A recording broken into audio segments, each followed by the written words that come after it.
out there that are trying to take credit, which is ours. And I'll be discussing that a little bit later.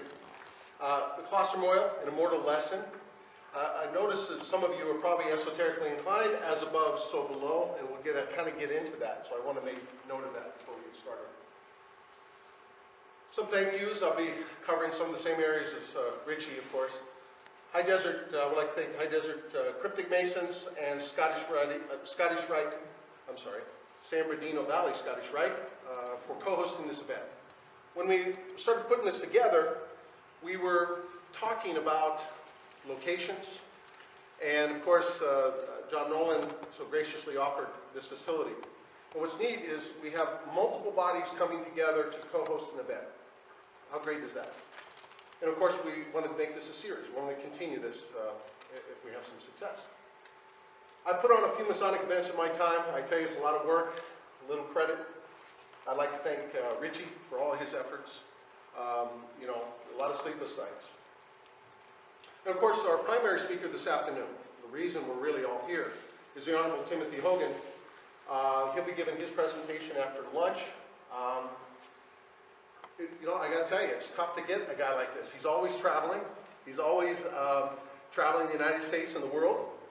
And it wasn't an easy task, so it's really great that he's here. I don't know about you guys, but I'm looking forward to his new book, and I'm going to get a copy of it and get it signed. I hope you do as well this afternoon. There are a lot of people behind the scenes. I'd like to thank Richard Harlan for setting up the technical work here today. I'd also like to thank Craig Flackfoot for doing the lunch. I always look forward to his lunch. Lunch that includes the special bread, cheese, and meats and so forth. It's quality, highest quality. Okay, so we're going to be talking about alchemy and immortality, but I think we need to define it. And I like to do this with my students. When we're talking about an archaic term, we need to relate it to today so it resonates. It's called the hook method. So we want to hook it to something contemporary. But let's talk about ancient alchemy first. And of course, there's several ways to look at it. There's not, and remember, when we're dealing with allegory, and Albert Pike's quite clear, when you're talking about allegory, there's several ways to look at it. There's not one right or one wrong. It's a personal journey. For me, though, alchemy is turning base metals into gold is actually a metaphor for turning one's basic life into an immortal one. And I'm going to define immortality in a moment, so don't get caught off on that term. So what were they seeking, right? When we heard terms like the Philosopher's Stone, elixir of life, the quest for the Holy Grail, different terms basically mean the same thing. But what is alchemy today? And this is the really cool part. This is our heritage. This is Masonic heritage. Chemistry, basically alchemy today is chemistry, modern medicine, hospital doctors, nurses, etc. That's our legacy. Their purpose is to what? To extend life. It is. To give aid and extend life. And we do that, right? This is our legacy. You ever wonder why we give to Masonic hospitals, Shriners hospitals? And of course, my favorite is the Templar Eye Foundation. We do that because that's our legacy. And we give that money freely. We don't ask for anything in return. Don't get me started on, I think hospitals, to some degree, I understand there's a profit motive. But when profit becomes the only motive, you lose sight of what masonry is.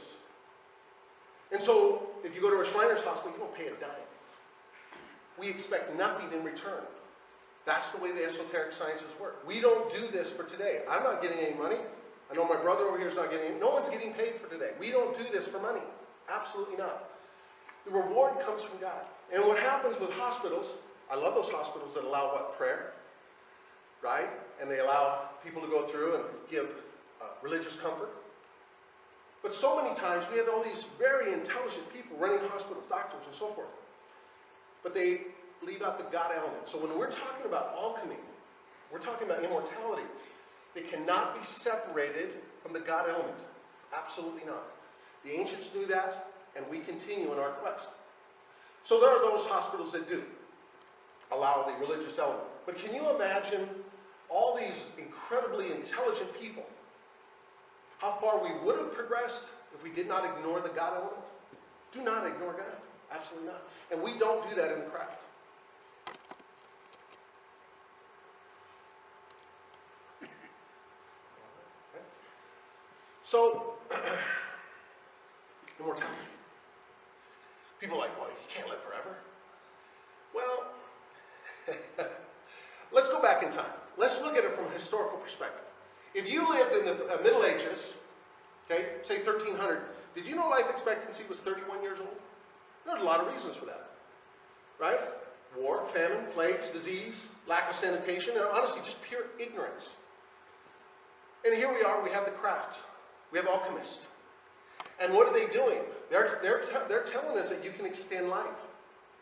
So if you're a poor villager, and your life expectancy is somewhere in the 30s, and your father tells you, or your grandfather tells you, yeah, Mr. Smith over here has been living forever. They would call him what? They would call him immortal. Even if they lived 100 or 90 years or 120. I've got a book from late 1700s.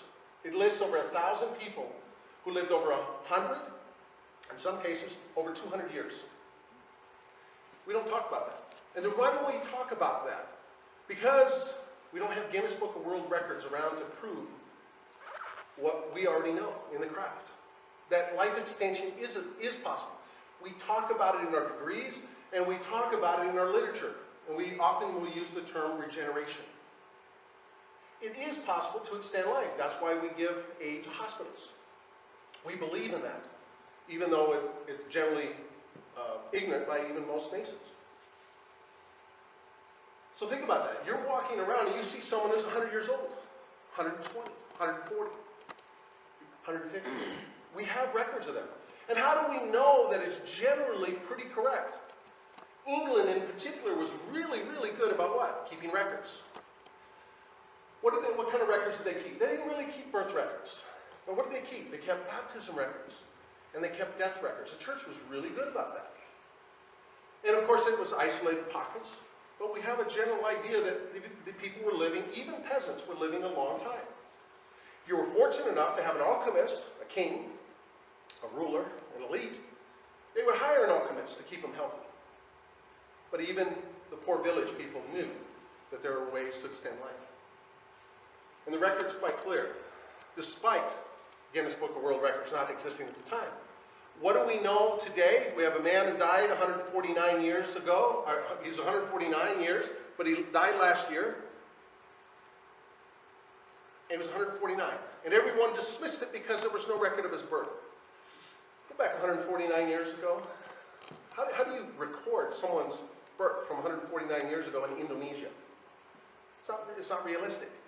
We got another guy from India right now. He's living on the ether. He doesn't drink. He doesn't eat. He's 140 years old. They don't care about proving anything to you. Their relationship is with God. They're not there to prove anything to you. They just walk away.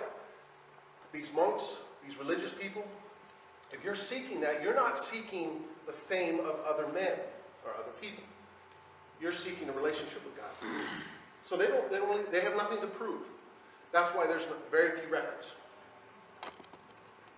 So immortality, in essence, is life extension today. Sadly, we have New Age groups, including futurists, who are now saying that we will have people that be the first time ever to live 150 and 200 years because of technology. I literally have to say, nonsense. We've already done it. It's in our literature. All we have to do is pick up a book once in a while. We already have the knowledge to live that long within the esoteric sciences. And yes, Freemasonry is part of the esoteric sciences. There are several. And we're part of that family. A lot of them are cousins, right? Our writings demonstrate countless accounts of men living hundreds of years, including, guess what? Saint Germain and Cagliostro. Absolutely. These are two of the most famous. But there are others. They don't seek fame. That's very important. And we learn that in the craft. If you're seeking fame, if you're seeking that higher office, you know, it's like if you ask, I want to be a 33rd degree, you don't ask. If you ask, you'll never get it. Freemasonry is quite clear. We don't teach that. And why would we? if your objective is to extend your life, you're not seeking fame. So we need to be proud of that. That's our heritage. There are other groups, there's all these groups out here, and the things I'm going to be talking about today, there are groups out there who are trying to take credit for it. And I said, I've heard that before. And here I am, I'm an art student of Albert Pike. I'll talk about him in a moment. And he's already talking about it from 1872, Morals and Dogma. Eliphas Levi, 1860. Or Manly P. Hall, 1929. Our people are already talking about it. So we have a wonderful problem in the world today. We have say Japan, and they think this is a bad thing. They have 75,000 people who live 100 years old, and it's straining their Social Security system. They're worried there are going to be too many people over 100 years old, and they're actually openly talking about it. That's a problem. The United States has a little over 100,000, yet we're like, what, 3 times the size of Japan.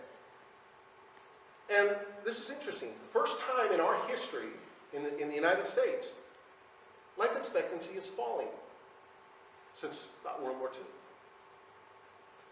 And what are we doing? And of course, my son and I, we talk about it all the time. The establishment, right? They have a problem. We can't have people living 100 years old. What would 100 million people live 100 years? What results would that have on our economy? It would devastate. That's why there's not a lot of people here today. There is, but there's not 1,000 people here today. So it's a wonderful problem.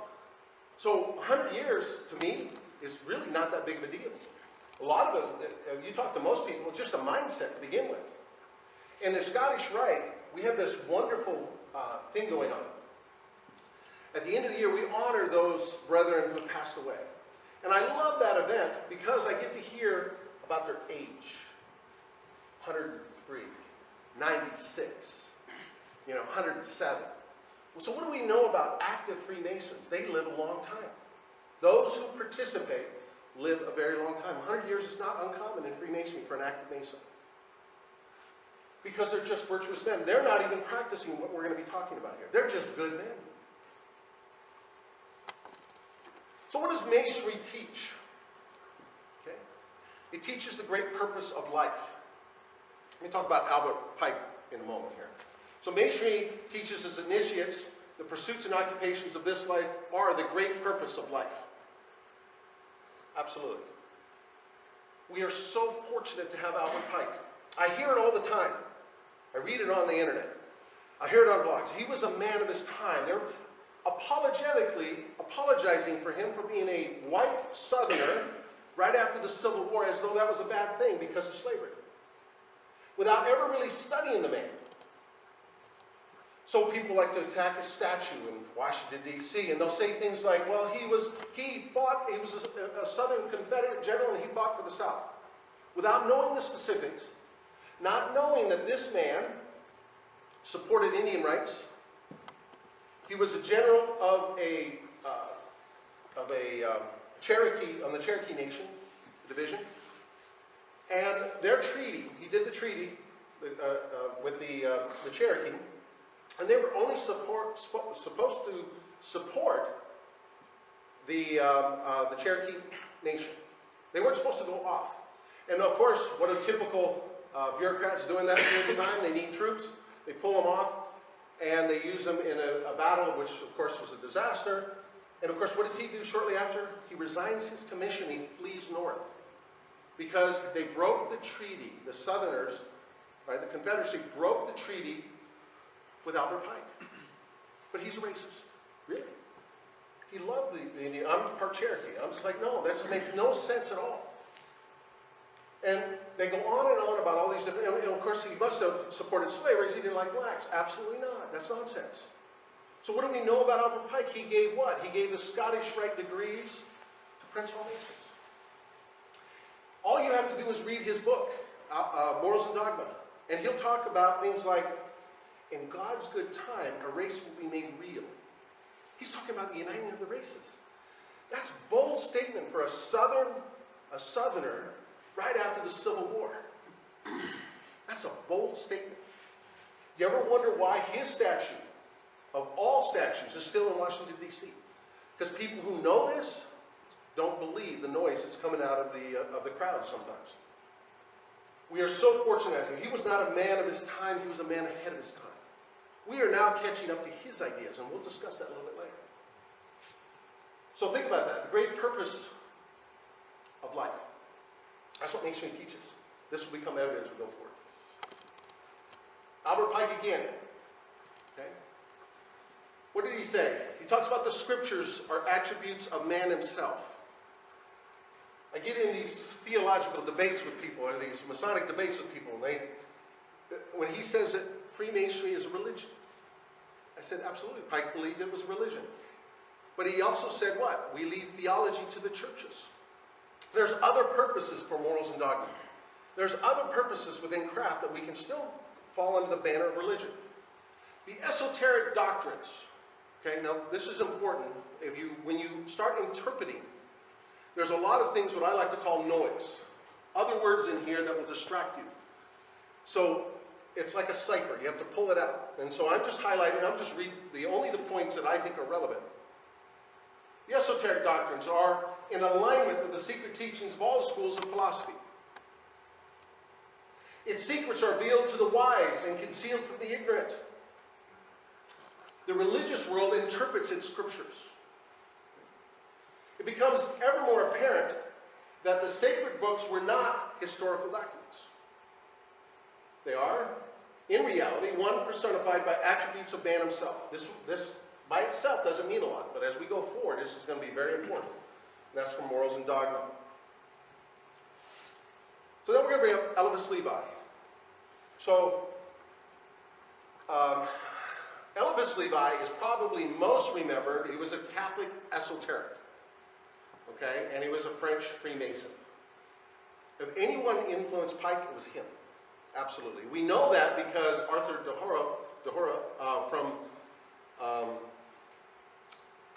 rewrote his book, Morals and Dogma. Albert Pike's book, Morals and Dogma, and he referenced Eliphas Levi. He actually brought references into Morals and Dogma, and we see Eliphas Levi again and again and again. I have Arthur de Hoy's book. It's wonderful attribute to the craft. There is some debate. I would like to mention that now. I take the position, I have no problem with him rewriting Morals and Dogma. There were a lot of Masons who were very upset because they consider Morals and Dogma sacred. How dare you? It's sort of like Roosevelt when he says, I'm going to run more than twice for president. How dare you? You think you're better than George Washington, right? Same thing. A lot of people, I don't have a problem with that. I think it was a great move because now we can actually go in there and reference what Pike was thinking about and find other Masonic authors. Eliphas Levi is one such example. You get a chance to read his book, History of Magic. It will open your eyes. It's amazing. To explain Holy Scriptures from the religious and dogmatic standpoint forms no part of our warrant. We surrender theology to the doctors of the church. Absolutely. That's where people get confused. That's why we're a religion, but we're not based on purely theology. We render to human science whatever is included in the domain of experience and reason. All right, put your thinking caps on. This is going to come as a shock to a lot of you guys. Hiram Abiff, right? Main character of Blue Lodge. Did you know Hiram Abiff and the Kundalini are symbols of the spinal cord? Yeah. Think about it. Sufficient similarity exists between the Masonic Hiram and the Kundalini of Hindu mysticism to warrant the assumption that Hiram may be considered a symbol also of the spirit fire. That's also the Kundalini, spirit fire. Moving through the sixth ventricle of the spinal column. The exact science of human regeneration is the lost key of Masonry. This is from Stanley P. Hall. Secret Teachings of All Ages. We read that again. Very important. The exact science of human regeneration is the lost key of Masonry. Don't use my word. I'm using his. If I said it without him, you'd think I was crazy. He said it. 33-degree Mason. or when the spirit fire is lifted up through the 33 degrees of Scottish Rite, correct? Are segments of the spinal column and enters into the dome chamber of the human skull. We're going to get into that later. That's considered what? In esoteric terms, heaven. It finally passes into the pituitary body or brain, right?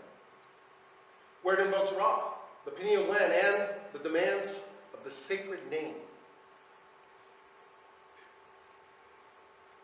So we have, I know one of my brothers is in the lecture hall here today, and he's a nurse.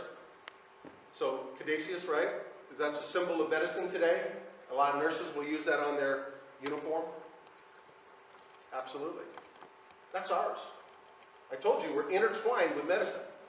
That's why we support it. All they're doing is continuing with what we started.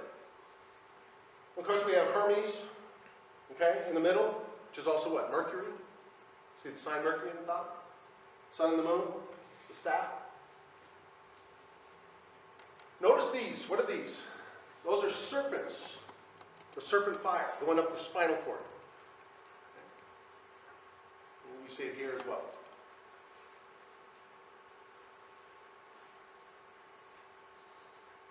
So before Manly P. Hall wrote Secret Teachings of All Ages, he wrote a small pamphlet. And basically it's called The Initiates of the Flame, 1922, page 44. And a lot of you will remember this, the serpent eating its own tail. This is the serpent crown of the ancient gods. It shows that the two paths or parts of the spirit fire have been united. This crown is the symbol of mastery, and the union takes place when the student and the life forces are lifted up to the brain, heaven. In esoteric terms, heaven. Now, sometimes we're going to get into, and remember, we leave theology to the churches. A lot of times there's parallels. We're going to be talking about Christ. We're going to be talking about these different figures. And please don't confuse theology with esoteric sciences. Sometimes it gets confusing. If you study allegory, you'll start to understand there's the base story, and then you have to start looking layers deep. And it's okay. We do that within the craft, but we don't attack religion. Absolutely not. So here are some supporting quotes. And by the way, there are more. I just took a few. So not only Hiram, okay, mystery, ritual, are personifications of the spirit fire in the human spinal cord. Now, this is from Manly P. Hall, right? Secret Teachings, page 212. The trees that grow in the midst of the garden is the spirit fire. Let me just acknowledge that just a little bit. So there are several ways to look at that. There's not necessarily a right or wrong way. Please understand there are multiple ways. That's why when a brother or someone comes up to you and says, hey, you ever thought about it this way? I go, oh, tell me more. There's more than one way to look at it. What's a tree of life? Yeah, it's the vagus nervous system that is aligned to what? The spinal cord. Okay. The knowledge of the use of the spinal fire, or spirit fire, right? Or serpent fire, is the gift of the great serpent. So the eagle is a symbol of initiation. And we're going to be talking about what? We're going to talk about Scottish Rite. By this is explained the inability of the unregenerated world to understand the secret order of the Rose Cross. Also reference to Scottish Rite and York Rite. Secret order of the Rose Cross. Eastern systems of metaphysics, chakras, the nerve ganglia, along the human spine, the door in heaven, point in the crown of the skull, or Golgotha, through which the spinal spirit fire passes to liberation. So, for those who are York Rite, okay, I'm not giving away anything because it's going to state it later on. I did not say it. They said it. Golgotha, right? We know what that means to us York Rite, don't we? Right? Golgotha, place of the skull. It says it later, so I'm not revealing anything. It's in our text, ladies and gentlemen. Its importance to degrees I won't discuss, but it's in our degrees. Golgotha, place of the skull. Here, base of the skull.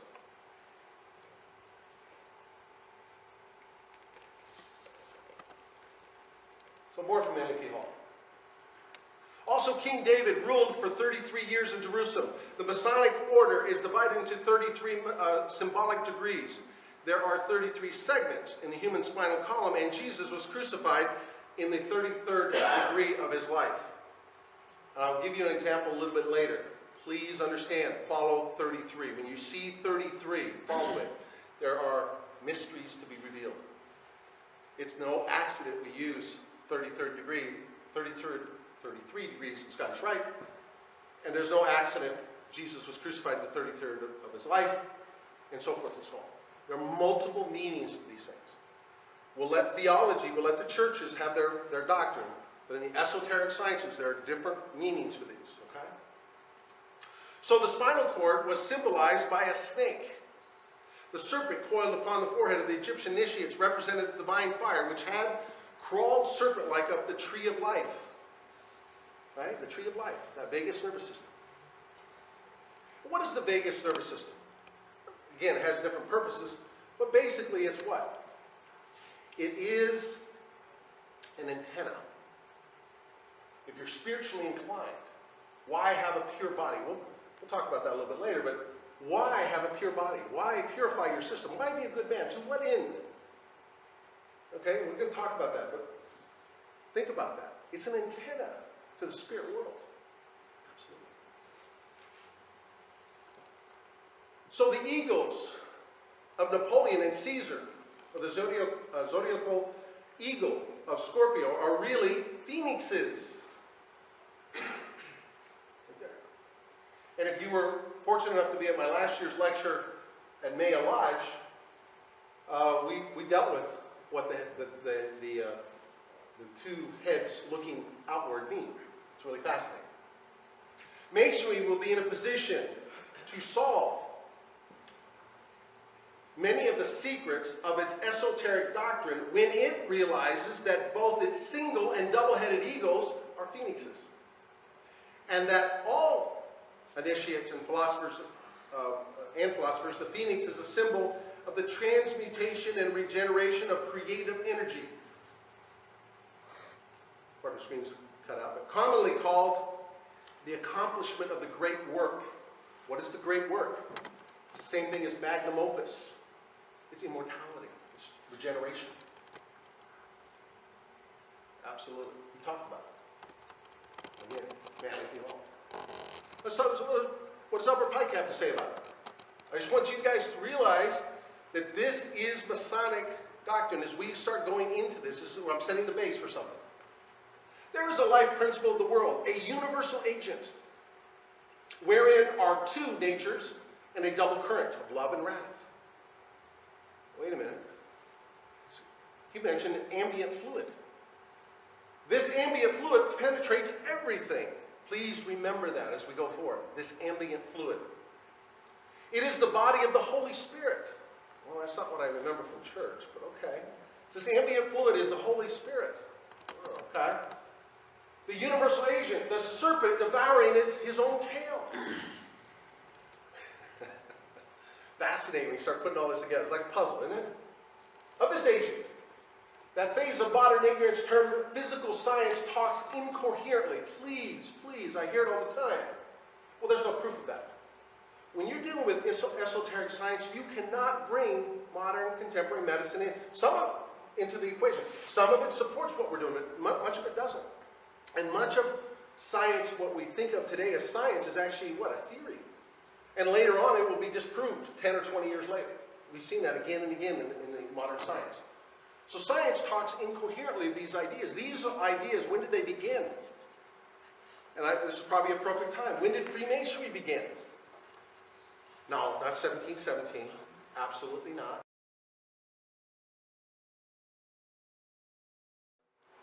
If you go into the York Rite and Scottish Rite, it's real clear. Even, by the way, even the 1723 Constitution is quite clear. It began with Adam and Eve, and we support that. And did you know that before Hiram Abiff, there was another ritual? It was Noah and his sons, the Noahites, We honor that in York Rite. When did we begin? Beginning of time. So these ideas here are as old as time itself. And in the upper degrees, York Rite and Scottish Rite, we support that. Blue Lodge, they have their own little, we get it, okay, that's fine. And by the way, don't get me started, Pike does not apologize for that belief. He's quite clear. And I've had to use his quote numerous times when I have a debate with people who love to bring up Blue Lodge ideas. So they talk incoherently, knowing not of it, save its effects, and theology might apply to it all its pretended definitions of spirit.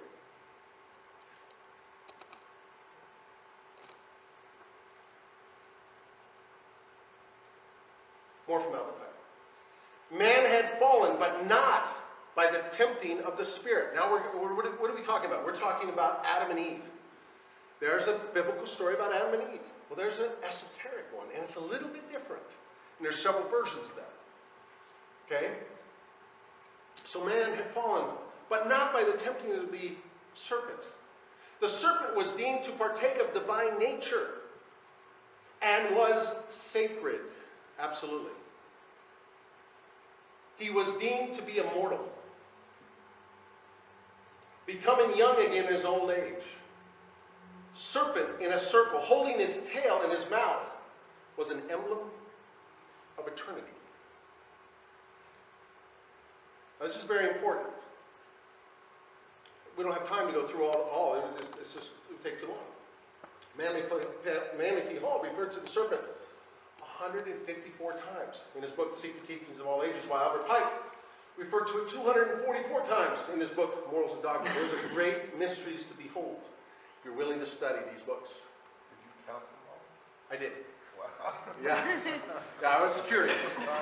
Now, the neat thing we have today, we have PDF files, so it's actually not that, it's not that hard anymore. You just put in a word and it shows you at the bottom. It wasn't that big a deal.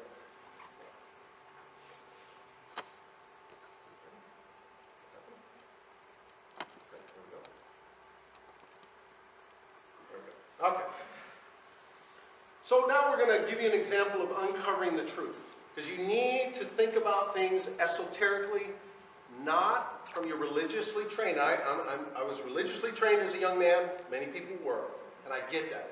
And that kind of harbors some prejudice in my mind when I was just getting into becoming a Mason.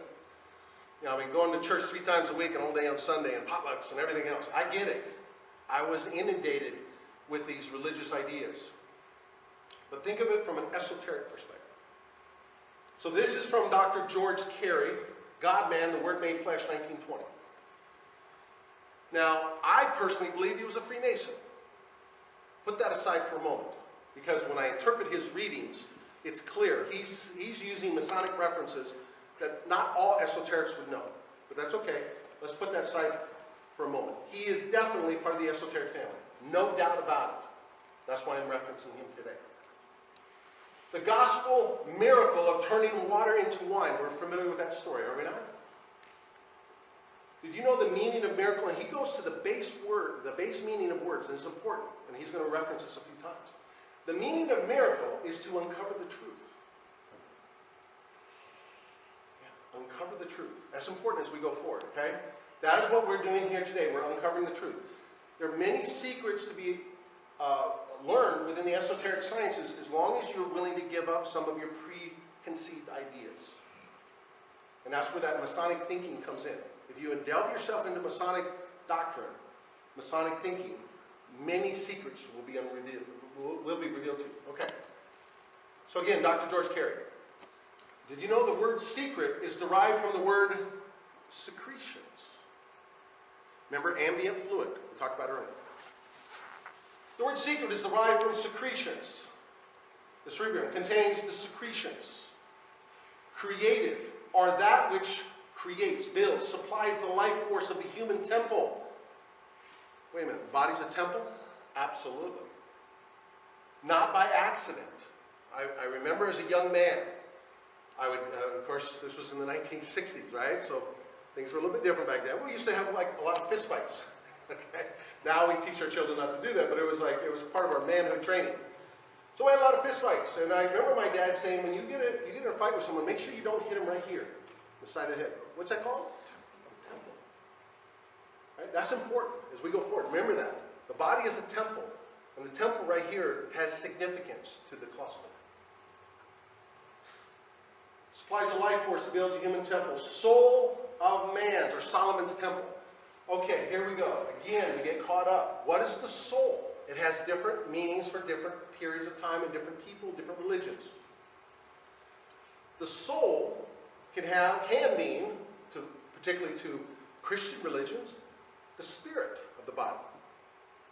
But not all Christian religions believe that. We know, for example, Jehovah's Witnesses believe the soul is a human body. Many ancients believed that the body was the soul. When the body died, the soul died. That's why it gets confusing sometimes. So you need to know the root meaning of soul. But they're referring to it as the soul as Solomon's temple. Did you know that Solomon's temple was designed like the human body?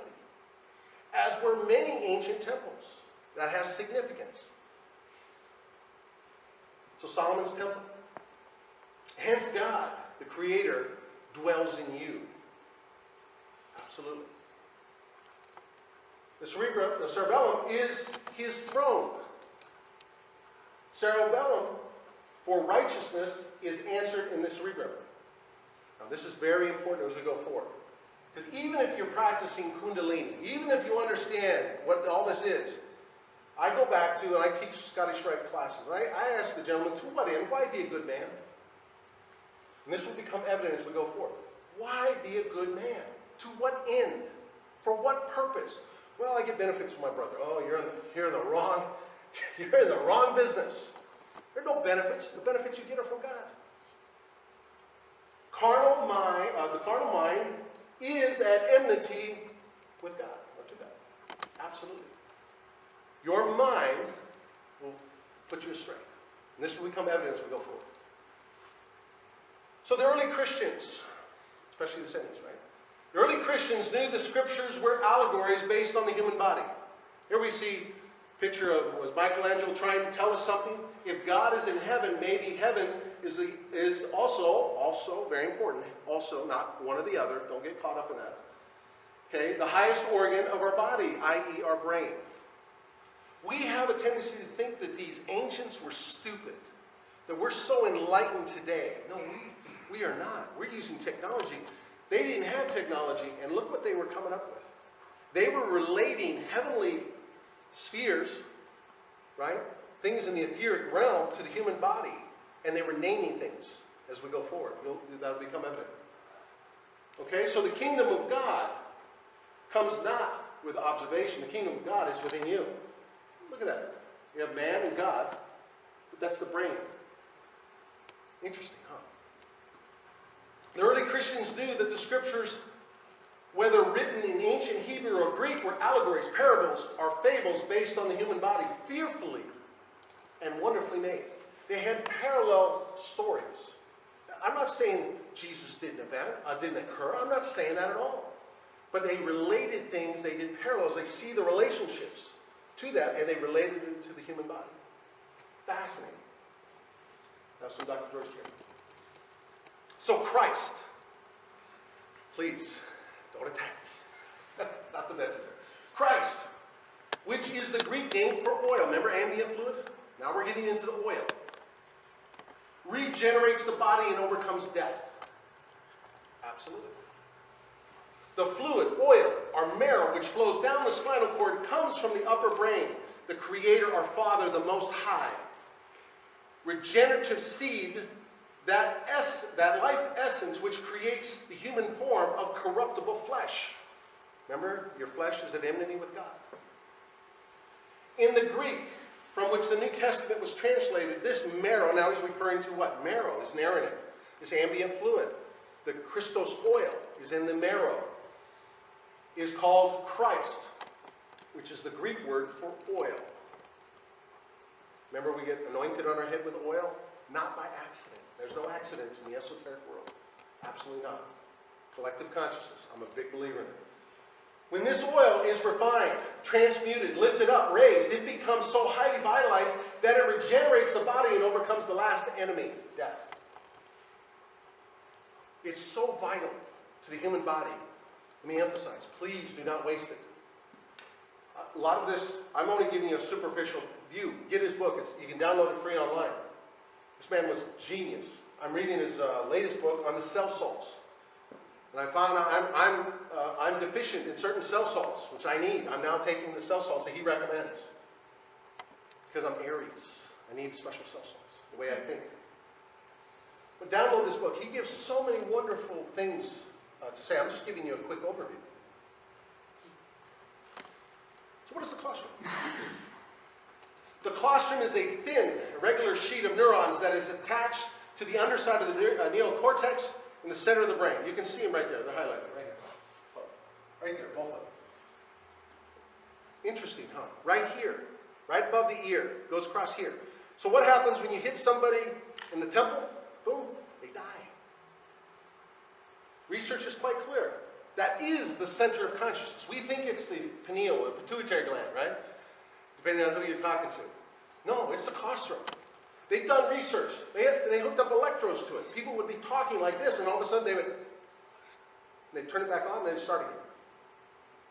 That is the center of consciousness, according to Dr. George Carey.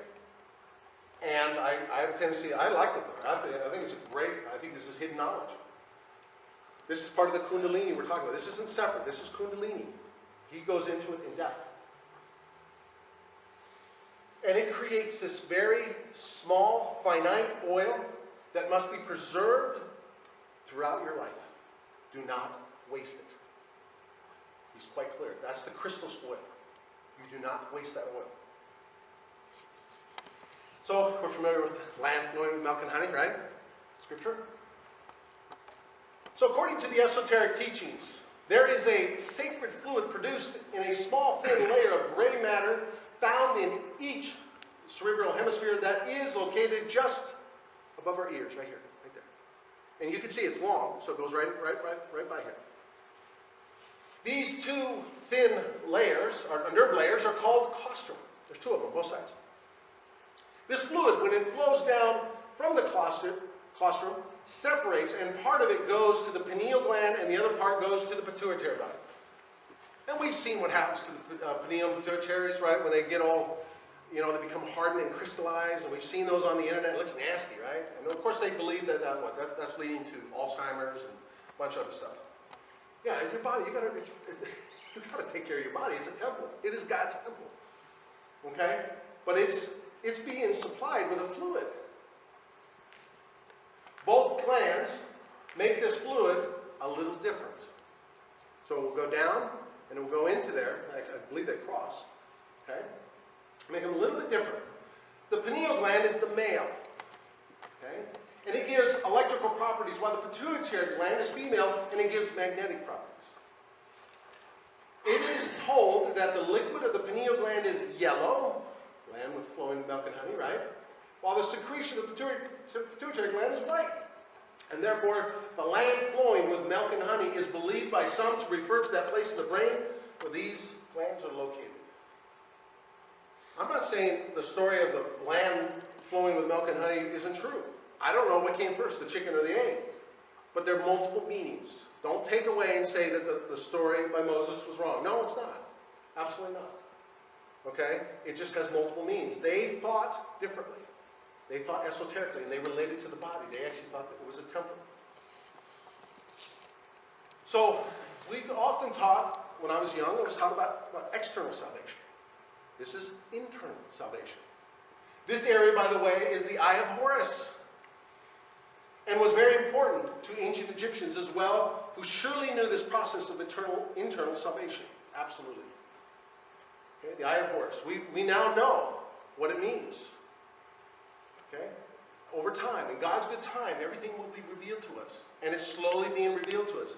It is now time that the world know that this information is old as time itself. And Freemasonry, as a carrier of the secrets, is responsible for this information. Absolutely. So down the spinal cord, down the spine to the solar plexus. Okay? Personally, I think it should be down a little bit lower. Okay? But anyway, you'll see a lot of the esoteric pictures and drawings from they'll have a sun right over this area right here. Right? And it has to do with the solar plexus area. The stomach. You know, the stomach is what? The second brain of the body. Right? We know that. And it's important to have what? Stomach health. Absolutely. So the seed, right? When these different secretions flow down the two glands, they go down the spine through the semilunar ganglia, and at the solar plexus, they produce a seed. Absolutely, right here. Right?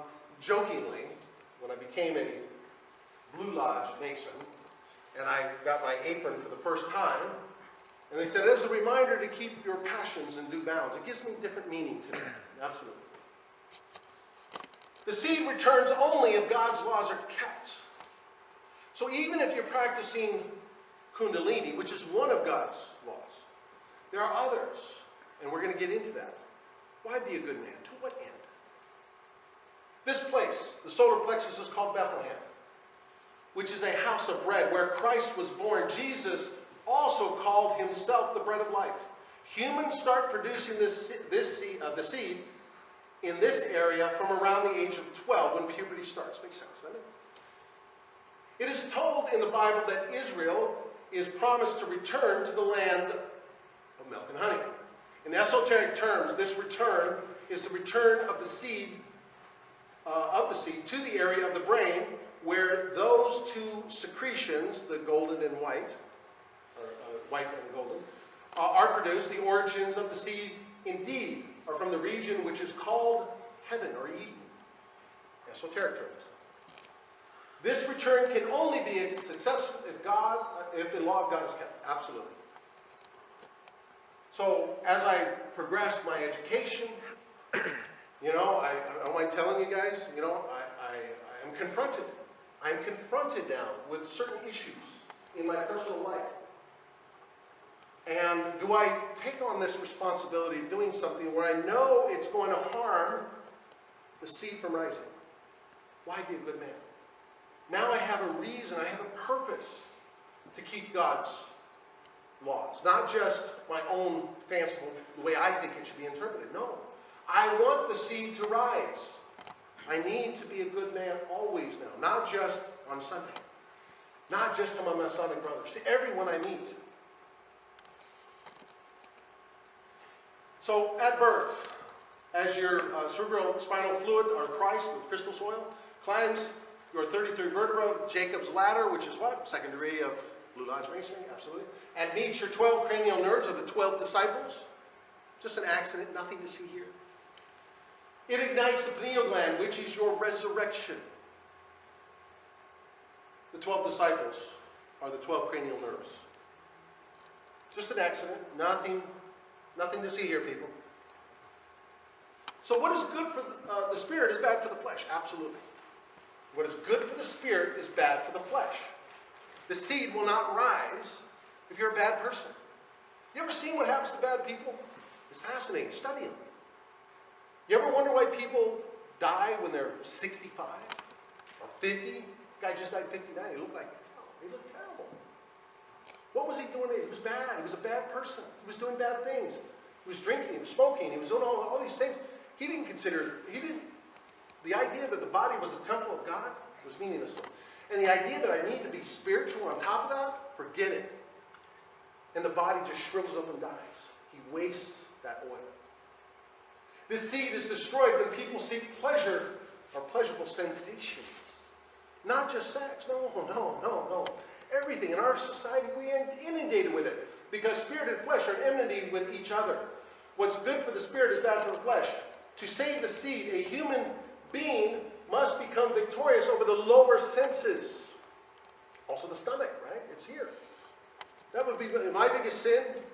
I joked to my brother about this. It's gluttony. I love food. Oh my gosh, I want to eat. That's a sin. You can eat.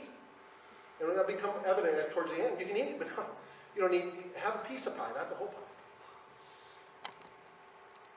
Slave to sensual pleasures. We are, all of it. Our society is inundated with it. And you have to fight that if you want to extend your life. Absolutely. According to esoteric teaching, sensual pleasures are under the law because they are under the solar plexus. They feel good for some time, but it never lasts, right? Absolutely not. And the loss that they cause is greater than most people realize. Yet those who are not slaves to sensual pleasure are under the law because they are led by the Spirit. Absolutely. Any act that's sinful slows down and prevents the automatic action of the seed. Any act. Not just sex. No. Food. Your behavior towards your brethren. Towards the common man on the street. To your co-workers. You want that seed? Why be a good man? Man, I wish someone would have told me this when I was younger. I got a young man here, right? One of the brothers brought his son. Wow. How great. Not just because because God told me to. No, they're giving you a biological reason why you need to do this. Wow, that would have made a big difference in people's life because I have a biological reason. Yet those who are not slaves to sensual pleasures are not under the law because they are led by the Spirit. Any act that's sinful slows down or prevents the automatic action of the seed, which is Christ, from going up the spine into the promised land. This seed, if not interfered with, should, when born in the solar plexus, get baptized in the spinal cord fluid, which is the river Jordan. That's become evident as we go forward. Esoteric terms like Yeshua, Jesus, right, was baptized in the river Jordan. Notice the parallels here. Fascinating. So we have, of course, we have the brain, right? We have the spinal fluid. It's important. But notice, the first picture we started with was as above, so below. Now we have life, death, rebirth, ascension. Life of Christ. The parallels are uncanny. It will start up here in the classroom. It will go down there, and it will generally die. It's done. Most people in their whole life will not get one seed to go back home to heaven. Not one. You need to be reborn again. It's not easy. Absolutely not. Okay, now this will become more apparent as we go forward, right? Galilee, River Jordan, Dead Sea. The seed generally dies in the Dead Sea. But no accident. 33rd vertebra of the human spine. Jesus died at 33. 33 degrees of Scottish Rite Freemasonry. Just no coincidence here. Nothing to see. It's not by accident. Their 33 was there. They left it as a roadmap for us at some point in the future to find and reveal this when our society was ready, and we need it now. We need it more than ever now. What's going on in our society? With the advent of what? Right? With the advent of the internet. Right? We have huge problems. They need to know the truth. Now, I'm not going to say anyone, if they do certain behavior, I'm not going to tell them they're wrong. That's not my place. But now you have the information. And this information is ours, and it needs to be spread with the world. These oils, if not wasted, illuminates the body. Absolutely. In essence, when the seed, together with the oils in the spinal cord, are not wasted, the body restores itself and no longer wants anything evil. Absolutely. I can give you examples, but I'll tell you, maybe later on, I'll tell you a great story. Be it tobacco, alcohol, masturbation, negative behavior, or anything else that harms the body and spirit. Any behavior. These oils, if not wasted, illuminate the body. The lamp, your body's a lamp. It is the oil that gives consciousness and thus light. When it's dried up, people die. You can see when people drying up. I love seeing my brethren who are 80, 90, 100 years old. And I look at them and go, man, I can see your aura. You're alive. They're not giving in. They're not going to die. No, they don't believe in death. They're good men, and I know that. And thus light. When it dries up, people die. When people are aging, it means that that oil is being produced in lesser amount until it's not produced at all, and then death comes. We know the cause of death. It's that costly oil. You wasted it. Not just sexually. No. Your life, the way you lived your life. The spinal cord is the straight and narrow way. Another parallel. I love it. Okay? To the region of heaven, the brain, the process of saving the seed makes us born again. Absolutely. I love the parallels. So we referenced the earlier slide, right? Jordan empties into the Dead Sea and the spinal fluid empties into the region known as Sodom. Remember the story of Sodom and Gomorrah, right? Absolutely. Because you can see right up there, Galilee, River Jordan, Dead Sea. See the parallel? Designed after Israel. Nothing to see here. Coincidence. You ever notice our affinity with King Solomon's temple?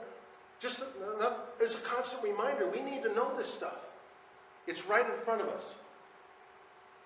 Okay, and we live by what? Allegories. Symbolism is part of the craft. We don't want our oils to end up there because this place indeed is the place of death. Right here. Sodom. The oil is destroyed in this area when it is a slave to lust, all sorts. Be it sex, overeating, alcohol, anger, greed, are similar fleshly impulses. Why be a good man? I'm giving you a reason. Extend your life. And now more than ever. I'll tell you, now more than ever. It's so sad. We'll talk about that a little bit later. According to the esoteric teachings, the pineal gland is connected with a nerve which crosses the spinal cord at the base of the skull. There we go. And the pituitary body also has a nerve connected with it which crosses the spinal cord at the same location. Thus, these nerves make a cross. Pure accident, nothing to see here. These two nerves merge in the solar plexus.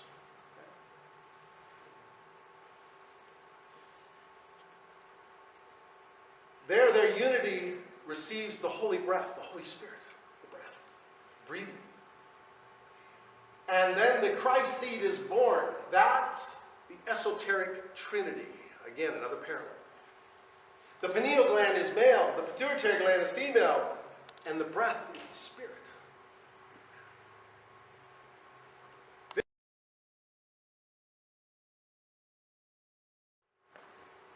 At the time of puberty.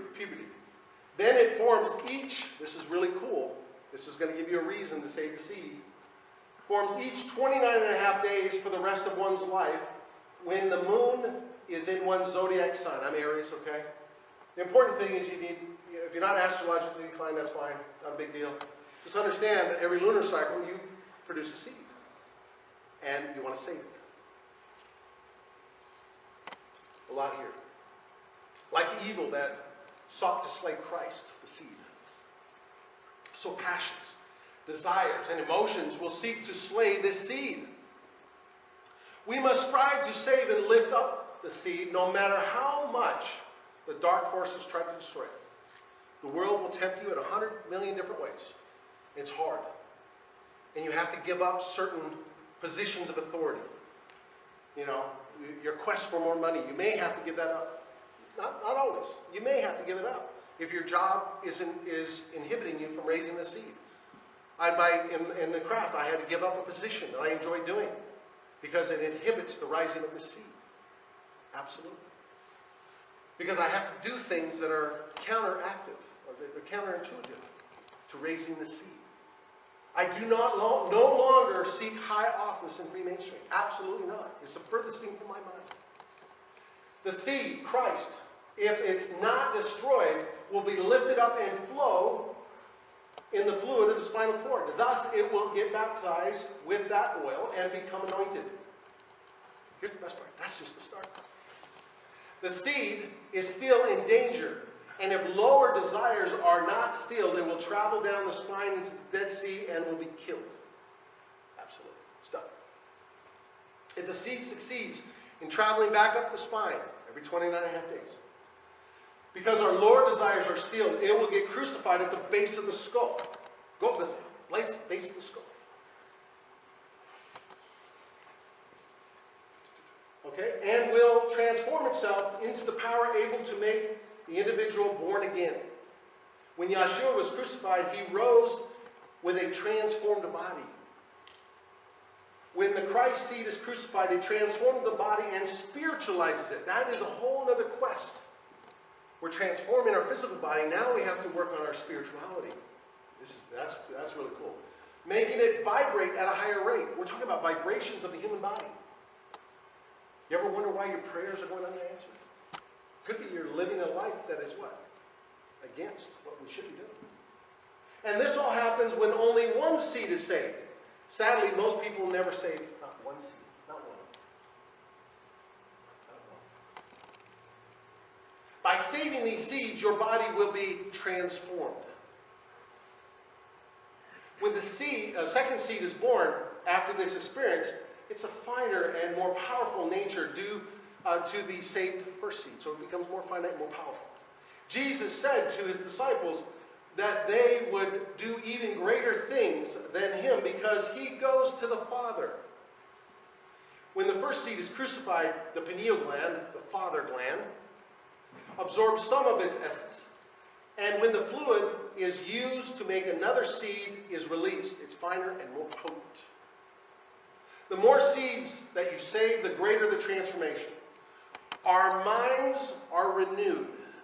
Absolutely. And in his book, he talks about the cell salts.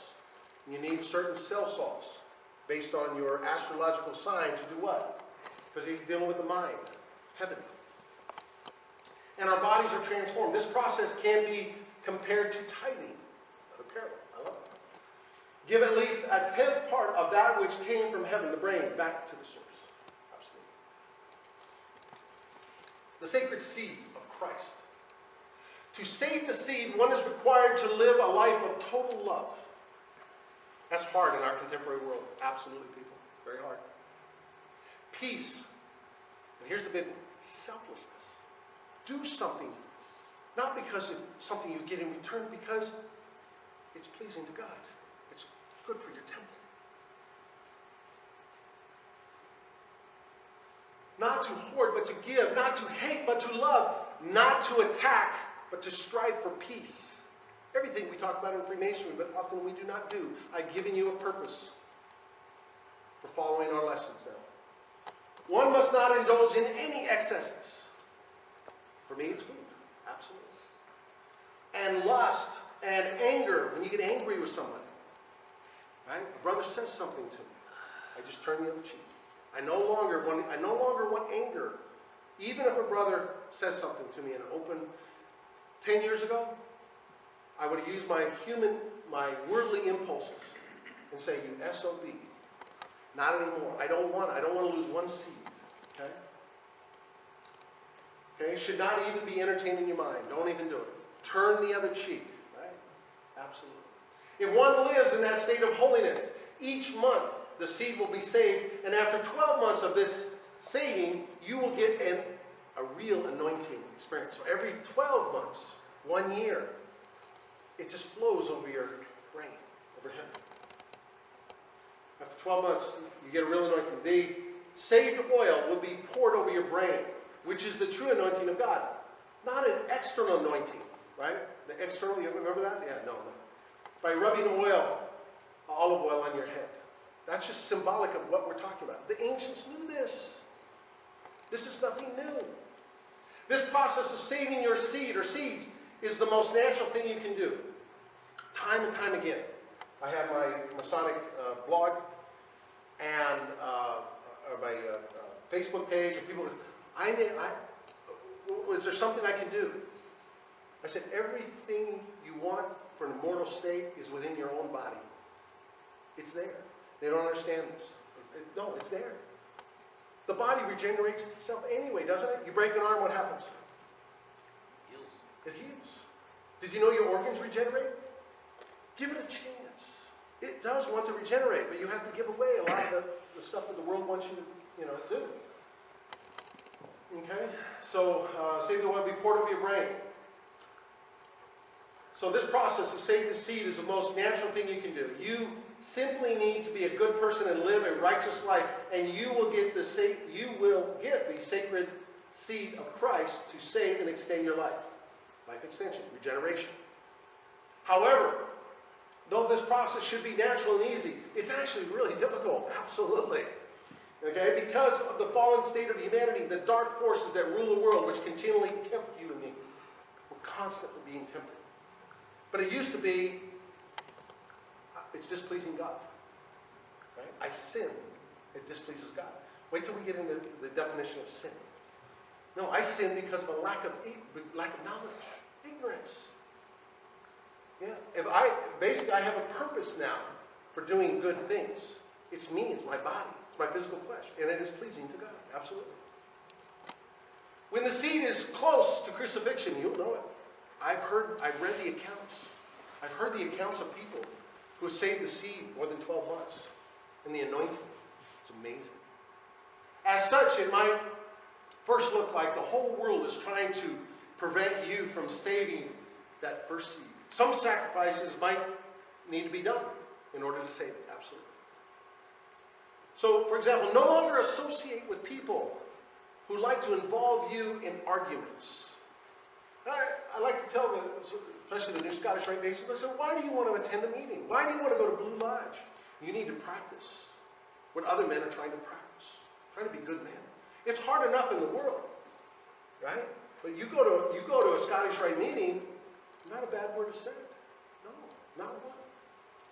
Okay, when I go to York Rite, not a bad word is said. I love going. Right? I get to practice these things with other men, and we're trying to do the same thing. Avoid those people who try to seduce you, including women.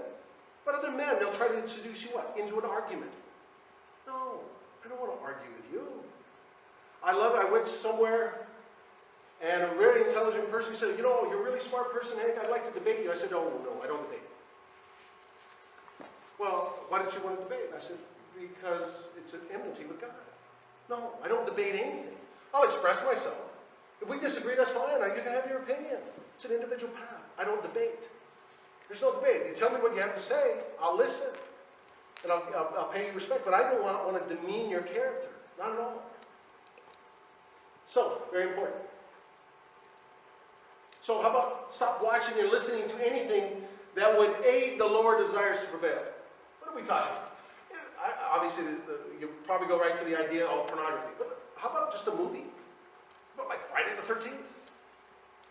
Tell me what good is that going to do for your spirit? No. No. So what do I get on Netflix and I'm watching Christian movies, you know? What are you going to do? You want to watch those things? I want to watch things with good, positive endings. Okay? So if your priority is immortality, your first step should be spirituality. Absolutely, guys. God exists. His disciples exist. Spirituality exists. Raise your vibration and open yourself up to the possibilities of a spiritual life. Absolutely, it exists. When the seed is close to crucifixion, you will know it.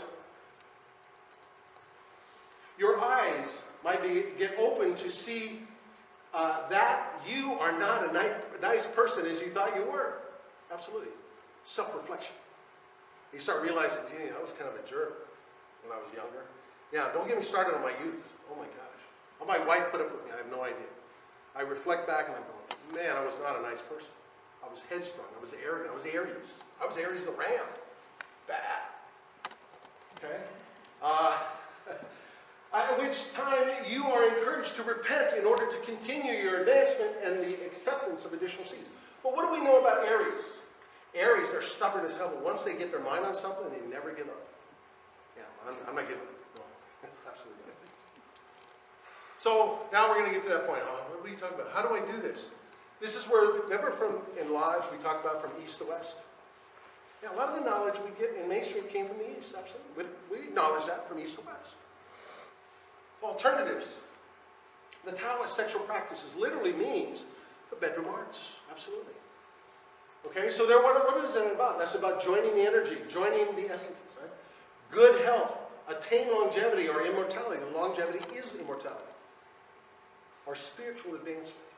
They're interlinked. You cannot have life extension or immortality without spirituality. It is impossible. The esoteric sciences are quite clear. Well, I'm going to practice Kundalini, and I'll practice being a good man, but I don't want to have God involved. No, it doesn't work that way. Absolutely. I'm sorry. It's just not going to work. The ancient writers are quite clear. Any advancement they ever did, anything that came good in their life, they acknowledged God. Absolutely. To think otherwise will not end well. And if you are granted life extension, it is because God granted it to you. Fluid loss results in premature aging, disease, and general fatigue. Many Taoist practitioners link the loss of ejaculatory fluids to the loss of the vital life force, where excessive fluid loss results in premature aging, disease, and general fatigue. I see it again and again all the time. The general idea is to limit the loss of semen. In essence, the retention of the semen is one of the foundational tenets of the Taoist sexual practice. The most popular method to control ejaculation is simply to pull out before the orgasm. Stop any friction, movement, or think about something else. Well, let me make this clear. Some of the brothers came up and says, "Oh, you mean I need to be abstinent?" I said, "No, no one ever said you had to be abstinent. Absolutely not." And so I contend, I was baptized Catholic, so I understand this. You know, the Catholic priests, they had this idea that they're going to be celibate all their life. They knew about this. They said, well, you know, if this is good, I think we can do one better. No, that's not it. Sexuality raises the kundalini, raises the crystal soil. No one ever said not do it. They're just saying don't release it. Big difference. That's the big secret. The most popular method, okay, we talked about that. Most importantly, the concept of joining the essences is the union of man and woman would result in the creation of jing, which is a type of sexual energy. When in the act of lovemaking, jing would form, and the man would transform some of his jing into ki and replenish the life force by having as much sex as possible. Men have the opportunity to transform more and more jing. As a result, would see many health benefits as long as he does not release his semen. Absolutely. So the crystal soil is in the semen. You can't separate it. So it's there. So what do we know about this, right? So what do we know that's going on in our society today? Okay, it's bad. So we're hearing all the reports that I'll just tell you a quick story. When I was a young man, I think I was about 14, I got my hands on a Playboy book. Wow, this is cool. Right? What is this? And my mother finds out.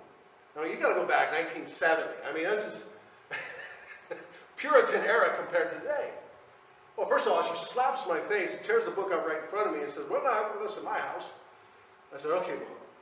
So at a young age, we're like, "No, you can't do this." So of course, you know, nature is such, you know.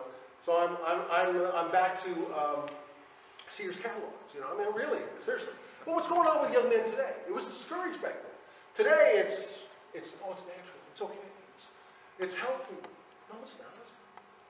So men, because young men at an early age, they have the opportunity to masturbate unrelenting all day long. And they say it's healthy. But what do we know what's going on in our society? Men and women are now detaching from each other. Men don't respect men, and women don't respect men. They're releasing the seed. We're going to talk about that a little bit later. But by holding it in, you transform your body. And what do we know? They're talking about hormone levels are dropping in young men at a massive rate. Oh, yeah, go figure. We're going to talk about that a little bit later, too. Absolutely.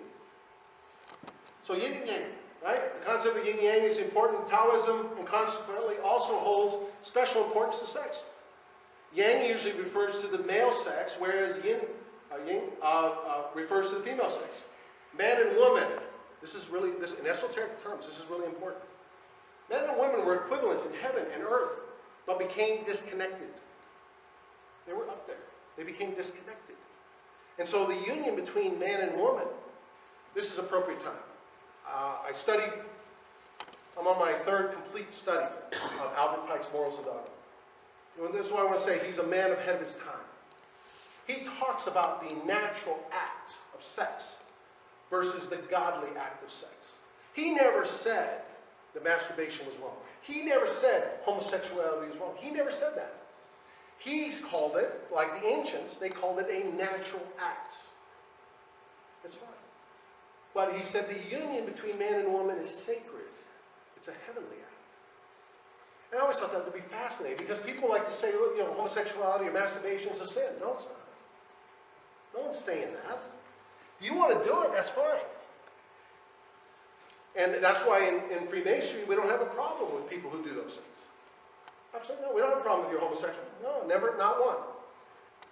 Okay? But the esoteric sciences are quite clear.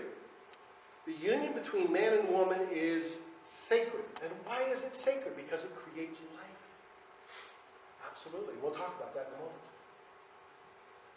Therefore, while heaven and earth are eternal, man and woman suffer the premature death. Every interaction between yin and yang has significance. Because of this significance, every position and action of lovemaking is important. Right? Absolutely. To them, you know. Taoist texts describe a large number of special sexual positions that serve to cure and prevent disease. Okay, that's their belief. I get it. So, now this is important. According to Ji Hin, a 4th century Taoist alchemist, those seeking immortality must perfect the absolute essentials. These consist of treasuring the jing, circulating the qi, and consuming the great medicine. Oh, now he's an alchemist. What's the great medicine? No, it's not semen. It's an elixir. There are elixirs. We have one of the preeminent alchemists here in the United States. It's an elixir. There are elixirs available to you. Find one. And if you get it, treasure it and hold on to it and utilize it. Purify your body. The sexual arts concern the first precept, treasuring the jing. This is partially because of treasuring the jing involved in sending it up to the brain. In order to send the jing into the brain, the male had to refrain from ejaculating during sex. Absolutely. According to some Taoists, if this was done, the jing would travel up the spine and nourish the brain instead of leaving the body. Absolutely. Ji Hin also states, however, that it is a folly, very important, it is a folly to believe that performing the sexual arts alone can achieve immortality. So you're going to practice Kundalini, you're going to present that's all you're going to do, it's not enough. This is just, remember I said, this is an immortal lesson. There are hundreds of immortal lessons. Absolutely. It's just one, it's an important one, but there are a lot of others. So the sexual arts have to be practiced alongside alchemy to attain longevity. Absolutely. The Taoists believe that. And I contend that's to be true. Okay? Yeah, you need to have a basic understanding of alchemy. You don't have to be an alchemist, no. But if you're fortunate enough to get an alchemical formula that you feel satisfied with and you believe in it, and I'll be honest with you, be guided by the Spirit, be guided by God. And that will have an incredible effect on your body. So this is more of a Western view. And honestly, this is what I practice. I like this. This is more Western view, okay? This is carezza. This is a type of gentle, affectionate sexual intercourse. The word carezza comes from the Italian word carezza, meaning caress. Right? What do women want all the time? What do they really want? They want to be caressed. It isn't always about intercourse. They want to be loved. The goal of carezza, unlike most kinds of sexual intercourse, is not about an orgasm. Absolutely not. But rather teaching a relaxed state of union with your sexual partner. So what do we know about elderly people? I love telling my students this story that there was a man, he's in a senior home, there's a woman, she's in a senior home, they're both in wheelchairs, they're in the latter stages of their life, and they can't sleep at night. They lost their partners a few years ago, and all they asked is that the nursing staff put them in the same bed together so they can hold hands, so they can caress each other. That's all they want. They're not having sex, they're caressing each other. Human contact is important. It's an important part of the human species, okay? And that's a great story, right? Caress. So caress encourages sexual partners to be relaxed as possible and to take deep breaths, holy breath, right? Absolutely. Holy Ghost. Breathe to relax when feelings are intense and energy surge. The emphasis of carezza is not on sexual passion. Never. But spiritual love for another person. Practitioners of carezza engage in sensual bonding activities such as smiling and skin-touching contact rather than typical foreplay activities. Don't go for the genitalia right away. No, absolutely not. When practitioners reach sexual intercourse, it's much slower and more relaxed than typical intercourse. It doesn't have to involve that. It could be just holding each other for 20 minutes. Absolutely. And what is that doing? Just that. Sex is important. Well, what is that doing? That's raising the kundalini. That's that spiritualness that we're talking about. It doesn't always have to be sex. Okay? And by the way, in the ancient world, they have a lot of phallic symbols.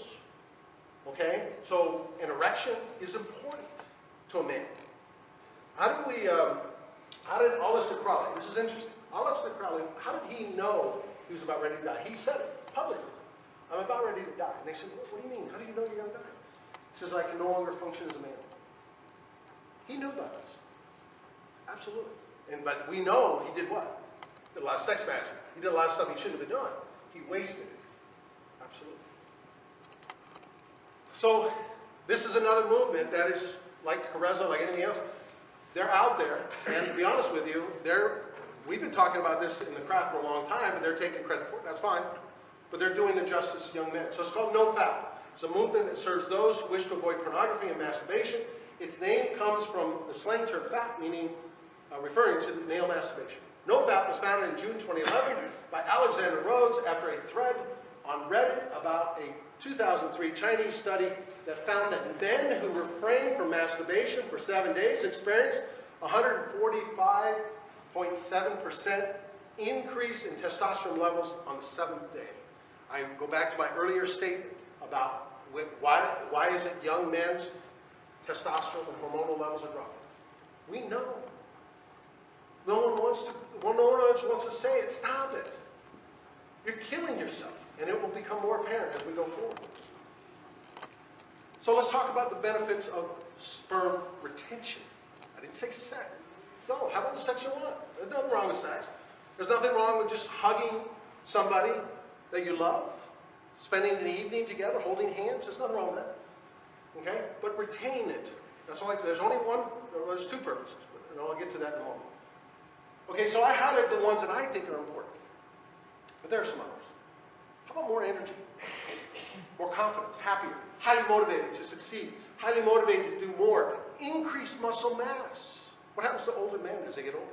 They lose body mass. Absolutely. More alpha male behaviors. More respect from men. Absolutely. And respect for men.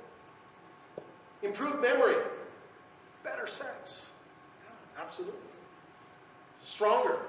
High sex drive. Improved immunity and increased stamina. Hold on to it. But here's the other ones. I think they're important. It might be important to you. How about less depressed? That's cool. Less anxiety. What are you on? You're having sex, but you're on anxiety medication. Really? How about try seminal retention for a while?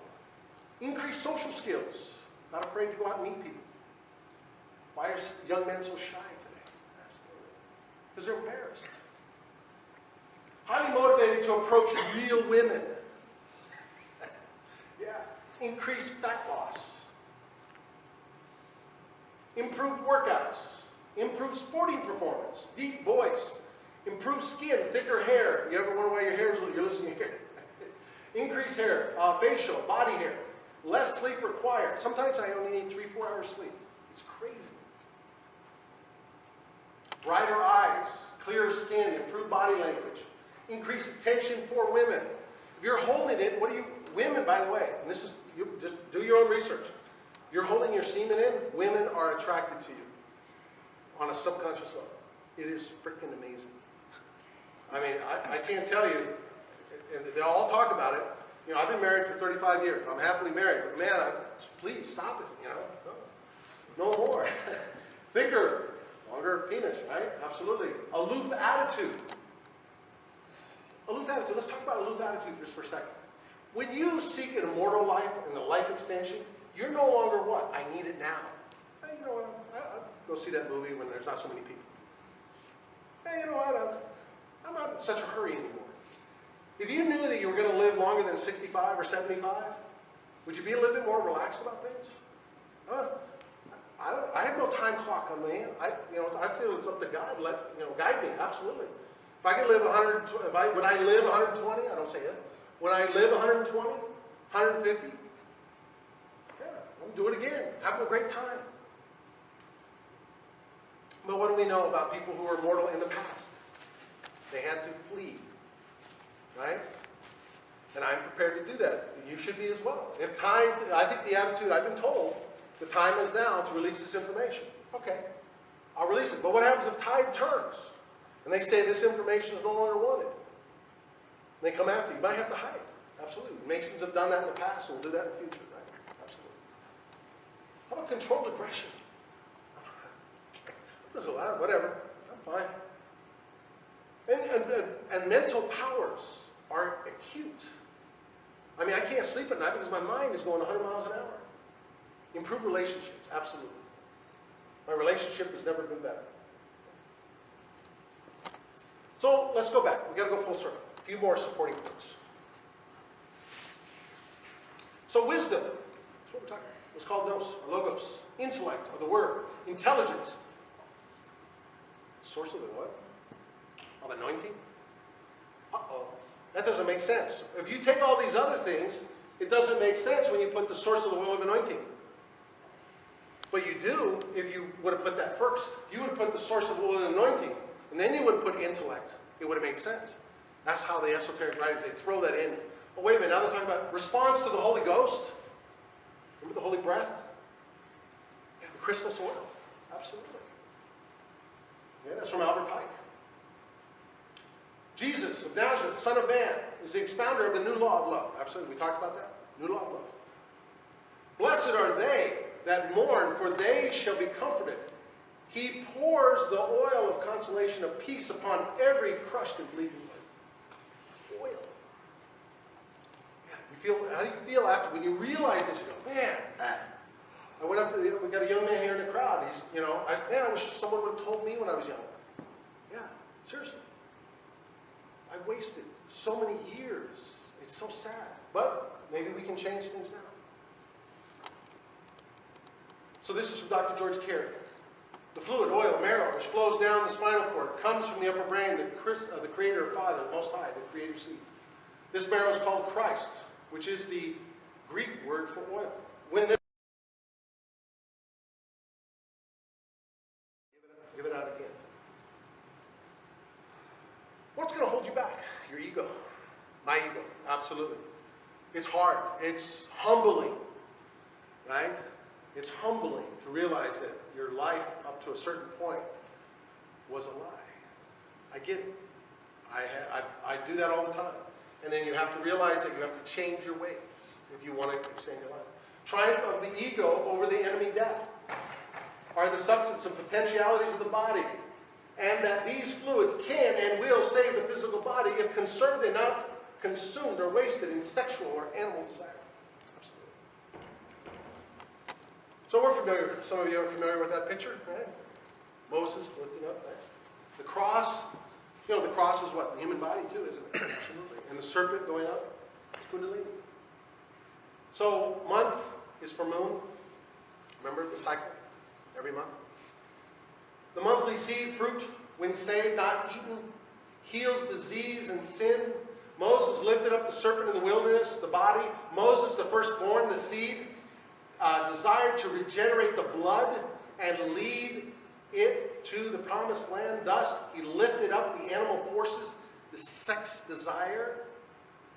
Here symbolized as the serpent, so shall the son, or seed of man, be lifted up. If I be lifted up, I will draw all men unto me. The tree in the midst of the garden bore fruit every month, and its leaves were healed. The commandment to not eat of the fruit of this tree is not heeded by the race, and death is the result. We eat of that fruit all the time. Absolutely. Sex desire is a lie from the beginning. We've been taught a certain way. I'm guilty of it. We're all guilty of it. Absolutely. We seek the orgasm when we have sex, rather than seek companionship and love of another person. I get it. I'm guilty of it as well. Christ is an oil that flows from the brain. Okay? So again, we're going back. Okay, so but now this is important. Dr. George Carey. Primitive Christians, he says, fully realized, well, who do we know they were? They were ancient Masons, weren't they? Absolutely. Fully realized and taught that the great truth of Christ was a substance, an oil, an ointment contained especially in the spinal cord. Consequently, in all parts of the body, as every nerve in the body is directly or indirectly connected with the wonderful river, the spinal cord, the river, that flows out of Eden, the upper brain, to the water of the garden. Your body is the garden, right? For his seed remaineth in him, right? From the Bible. Absolutely. We know that there are many millions of dormant brain cells in the cerebrum, especially in the most high portion of the seat of spiritual facilities. Or we may say the key. Remember, go back to the key of Freemasonry. Key of Masonry is regeneration. The key. Which, when touched with the vital fluid set free, cast on the waters and lifted up, through the process of physical regeneration, completes the at one moment with the ego. Absolutely. Whose indwelling place is a cerebellum. And then the statement, I and the Father are one. You've come home. You've come home. You've come back up. Becomes a living thunder and a flaming light. You want enlightenment? Yeah. You want that light? Yeah. Save it for 12 months. Okay. The dormant cells may be likened to a flower yet in the bud. But when the substance that is required for their completion reaches them, the modus operandi of the plan of salvation, the buds open and unfold, and then vibrate. Talk about vibration, right? Vibrate at a rate that causes the realization of a new birth, the birth from above. He that is born of God will not sin, for his seed remaineth in him. Now this is cool. That's why I said, they like to put the solar plex up here. I think it's a little lower. And this will make sense. Okay, again, this is from Dr. George Carey. Now we're familiar with this. This has multiple meanings. But I think this was poignant. Because of course the egg will have significance. And then of course the serpent, or the serpent fire, the spirit fire. Right? So near the base of the spinal column is a gland larger than a hen's egg, into which is secreted a small amount of oil. This is cool. The sacral region of man's body, near the base of the spinal column, is a gland larger than a hen's egg, or spongy character, and into which is secreted a small amount of oil into the bladder. This gland, the prostate, he tells us what it is. Prostate. Or about the purpose of the secretion, except that in elderly men it often becomes the seat of disease called prostatitis, prostate cancer, right? Yeah, that's the end result of what? A life, not good. Oh, here's the kicker, guys. Here's the kicker. And that in young men of dissolute habits, I didn't say it, he did. Use your own imagination. The secretion becomes filthy. This gland is known in the East as the kundalini. It's down here. And in the New Testament, Greek is cardia.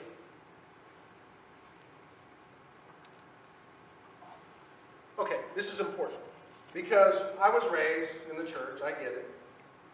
And you sin, displeases God. I get that. Okay? We leave theology to the churches. I'm not attacking them at all. Absolutely not.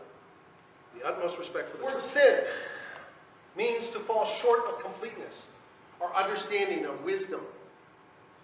Okay, is represented by the blind fool, one lacking in wisdom brought forth by inequity. You sin for a lack of knowledge. That's all. That's why if someone is sinning, I'm like, okay, you're just stupid. You just don't know. Forgive them, for they do not know what they do, Father. Absolutely. That's it. It's not displeasing to not necessarily to God. Maybe it is. I don't know. But it's definitely, he's what? He's harming himself for a lack of knowledge. And what is the preeminent basis of Freemasonry? Knowledge. More knowledge. And then, and more, and more. The more knowledge you get within the craft, the higher your level of understanding is, right? Okay, so here we go. So 1 John 3:9. Whosoever is born of God doth not commit sin, for his seed remaineth in him, and he cannot sin because he is born of God. Gives a different meaning now, doesn't it? Yeah. Before that, it would have before this lecture, it would have a totally different meaning, wouldn't it? So here's the kicker. What is the purpose of sperm? Let's go back. Let's go back to our original statement of man and woman. Why is it godly? Why is it holy? Right? One can use it to create a child or extend one's life. Any other purpose is simply wasteful. That's it. That, according to esoteric teachings, any other purpose is simply wasteful. Even if it's with your wife. Okay? Unless you, like my son, I hope you don't mind, I'm going to embarrass him here, they're trying to have a child. Nothing wrong with that. Absolutely. We talked about it. They're trying to have a child. That's a godly act. But what happens when she's pregnant? You can still have sex if you want, but stop releasing the seed. I mean, if your purpose is to have a child, it's a godly act. It's a holy act, absolutely. But to release it otherwise, all you're doing is what? Shortening your life. And that will become more apparent. There is no mystery greater than man himself. Absolutely. There is no mystery, no marvel in all the universe that is greater than man himself. Man, know thyself. Confronts us down through the ages, but only a few have paid attention. Only a few. Please remember, we love the pyramid in the craft, don't we? We love it. Right? Just remember one thing. It's very narrow at the top of that pyramid. All the powers of the universe are potentially contained in man's physical body. All the powers of the universe are contained in man's physical body, and all his organs are nothing else but products and representatives of the powers of nature. You know, for years I thought I could get away from looking at studying astrology and the etheric realm and all these different things. I was like, I'm just going to focus on this. And pesky Pike, he keeps bringing me back to all these topics. Now we're studying, now he's what he do? He keeps bringing back you to the organs of the body. They relate to what? To the planets. Oh, geez. I could never get away from it. I thought I could, but I can't. If not, if you're studying Pike. Okay? So what are the organs? Then what do we know about organs? They regenerate. Absolutely. We can no longer doubt the mastery of the human body. Okay? So this is one of the things, there's more. This is one of them that relates to me. I think I had to be based on at least York. Okay? In anatomy, Golgotha, place of the skull in Hebrew. That's important to us as Templars, absolutely. Here's the base of the skull, where the spinal cord enters the head, right here. The cross, right? Golgotha, place of the skull, base of the skull. At that point is a double cross. Please remember that as we go forward. Double cross. Because there is a double cross. You'll see Jesus sometimes depicted on a double cross. And we like to use double and triple crosses in the craft and so forth. They are the St. George, and I love this because all these signs are right in front of this. We're getting to the end here, but I just want to let you know that oftentimes the signs and symbols are carried forward, and this is part of that collective consciousness, that God reminds us at future times and periods to bring back this knowledge. It's always there. It's always in front of us. They are the St. George and St. Andrew's crosses. Come apparent. Many very ancient Byzantine coins and frescoes show this deeply esoteric symbol. So in our art, it's carried forward. Coins. The same 8-pointed star. Sound familiar? York right? Okay? Our combined crosses appear on amulets and seals. We can no longer doubt that the ancient records told the same story as is found in our own scriptures, and that it was all in regard to one thing: the process, the mastery of the body, human regeneration. That is the key of Freemasonry. It is. Okay? It's in our writings. So, those who have a little knowledge of the British Empire, right? After James I succeeded to the throne, the cross of St. George, the English flag, was combined with the cross of St. Andrew in 1606. The term Union Jack, so the two crosses became the Union Jack, they come from the jacket of the English or Scottish soldiers, or from the name of James I, who originated his first union in 1603. Okay? So cross is important. Okay? Okay, you see the double cross, and then of course you can see the temple cross. So here we go, and we have Masons within the craft. Well, I don't want to become a Yorkite because, that pesky Jesus stuff. I hear it all the time. I'm not very religious, and do you define yourself as a Christian? Yeah, but I don't like being them throwing that in me. Because the world has taught us what? To throw out the teachings of Christ. No, not at all. I'm a Christian, I'm proud of it. Okay? I'm not a Bible thumper. No. But I have a lot of Mason friends. Well, I just want to become I want to become a Scottish Rite because I don't want to do with those. I don't want to have to do this Christian stuff. Really? Well, you're missing the whole story, guys. Pike was quite clear. He became a York Rite, then a Scottish Rite, and he wrote about it quite a bit. He was proud of his relationship with York Rite. And the teachings are very, very similar. So the sign in which the true alchemist works is the cross. So you really want to understand regeneration? You can't get away from the teachings of Christ. I'm sorry. I know. It's there. The alchemist works under the sign of the cross. It's evident. It's in all the writings. It's absolutely there. The highest aspect of alchemy is the regeneration of man in the spirit of God from the material elements of his physical body. The physical body itself is the greatest mystery, right? It's the greatest mystery. Because in it are contained in a condensed, solidified, and corporeal state the very essences which go to make up the substance of the material man. This is the secret of the philosopher's stone. Go back to our earlier slides. The Holy Grail, the elixir of life. What is that? The philosopher's stone. That's the quest for immortality, life extension. The sign in which the true alchemist works is the cross. You can't deny it. You can deny it all you want. That's fine. But if you want to understand what the ancients were considering, you can't throw out the ideas of Christianity. I'm sorry. And I'm not talking about Christian theology. That's not what I'm talking about. I'm talking you better have a general understanding of Christian theology, but then you go into the esoteric writings and they hide many of their secrets within the overtone of Christian teachings. I just threw this in. I just thought this was cool. So the lemon, the cell adhesive molecule that holds us together is the shape of the cross. How cool is that? Nothing to see here. Forget collective consciousness. Okay, so this is important. Okay, I'm a proud member of the Red Cross of Constantine, and of course I give one of the lectures, but it's kind of cool. And I'm familiar with Chiron. Okay. Plus Kundalini equal immortality. And I started to look at this more and more, and I'm memorizing the speech, and I'm going, wait a minute. He's talking about the labarum. I started looking it up, and I'm going, wait a minute. Here's the labarum, the cross, the elements. What is he talking about? The serpent. So the origin and nature of ki.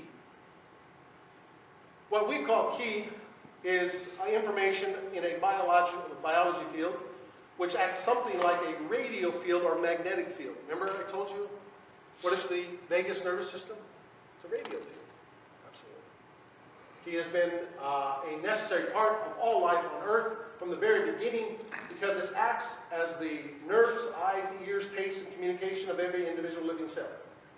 Every cell contains a large chemical molecule called the genome, which acts as its brain and also stores all the information needed to create a human being. As genomes increase, they work as a collective brain to build the body. The brain organ in our head needs us to believe that it has the only human awareness of our bodies. So it makes awareness from the genome intelligence to make it subconscious to us. So what happens when you deny something? Immortality is impossible. Can't happen. You've already set your fate. Your fate is done. You will. I mean, you're just. I'll be happy if I live 80 years. Okay. When the guy from Indonesia was 148, he said, you know what? I have no reason to live. I'm ready to die. He died within a year. What are you, you're telling your body. You're telling your genes. Right? Let's go back. Key. Kraychir. Think about that as we go forward. It's interesting. And the serpent, just by accident, it happens to be on the libera. Okay? Well, let's get into the elements here, right? Okay, so the Emperor Constantine I used the pentagram together with the Kairos symbol, a symbolic form of the cross, in his seal and amulet. Interesting. Notice the serpent fire going up. This will all become evident as we go forward. Of course, the 33rd degree of Scottish Rite. Nothing to see here. Again, there's some confusion, particularly when I talk to my brethren. They'll talk about different elements. Just remember the last 9, they have a tendency to fuse together, especially as you get older. Well, there's not 33. Okay, got it. Not everyone does have 33. Some have 34. Some people have a tail. But generally speaking, 33 is considered the norm. Some people have 32 and 31, absolutely. But 33 is considered optimal. Now, going back to what I said earlier, I'm just going to give you a little clue how the esoteric sciences work. I want to encourage your own study, your own allegorical analysis, and share them with your brethren. We're mandated to do that. If you have knowledge, you're required to share it with the world. Okay? Some things you probably shouldn't. Last year I had a closed meeting with just brethren, but this knowledge is open to the world. So, because his book is out there. So here's clues from Albert Pike. Now remember, go back with De Hoya. He redid Albert Pike's book, Morals and Dogma. It's a great piece of work. Absolutely wonderful. I have a copy. I use it all the time, especially for referencing. Wonderful. But why did the other brethren upset with Albert Pike? Because there are clues within his writing. He left us clues. Absolutely. Lower left-hand corner. On the page is the number, I told you, pay attention when you see 33. No reason for that 33 to be there, except it's a clue. Page 501, when broken down, 5 plus 1, or plus 0 plus 1 equals 6. When divided by 2 sets of numbers gives us 33. 2 sets of 3 are 33. So 501 by itself doesn't mean much, but it goes to 6. Divided by 2, 33. So both clue and 1 refer to the esoteric use of 33, like 33 vertebrae of the spinal cord. The pyramids on the 33rd parallel, Jesus lived 33 years, etc. In short, when you see the number 33, look closer for important clues. And I spent a couple weeks on this page. I couldn't figure it out, and it hit me. Clue number 3. The words in the second sentence are written, quote, "The sun, our moon, is seized by a huge serpent." By itself, you're like, what? What does that mean? It doesn't mean anything. The sun and the moon has different meanings, doesn't it? The sun and moon are Masonic symbols, right? Blue Lodge, male and female in particular. Okay. Also colors. One is white, and the other one is gold. Remember? Land flowing with milk and honey. Dr. George Carey refers to the moon as the sun as the milk, and honey, which is secreted from the brain and travels down the spinal cord, are serpents. Yeah, God, that's not enough. I need more confirmation. I've already got 3 here, but I need more. And I got one more. So number 4, the title of the chapter reads, "Knight of the Brazen Serpent." Just a coincidence, nothing to see here. Break it down, an obvious reference to conquering. Knight. The serpent, Kundalini. Right? So you're going to what? You're going to conquer the Kundalini without shame or hesitation. Brazen. That's my interpretation. You come up with your own. That's how the esoteric sciences work. It's an individual journey. That's what so basically, you're going to conquer Kundalini without any more shame or hesitation. Okay, now, we've got a little fun. All right? This is kind of cool. Now, you got to go back to the 1960s, in the pop culture. There was a song, and it was Le Petit Motet. Okay? It's called The Little Devil. So, are little deaf. They call as they call the orgasm stems from the previous belief that each orgasm removed the life force from people rather than reinvigorating the energy. So what are we talking about? This is French. The French, this is part of their culture. And they have it in a very popular song.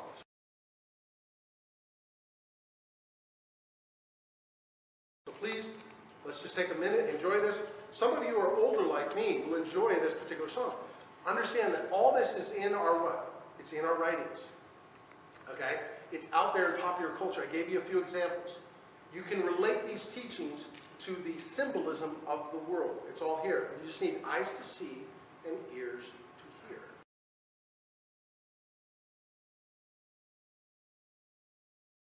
About the topic we're actually talking about today.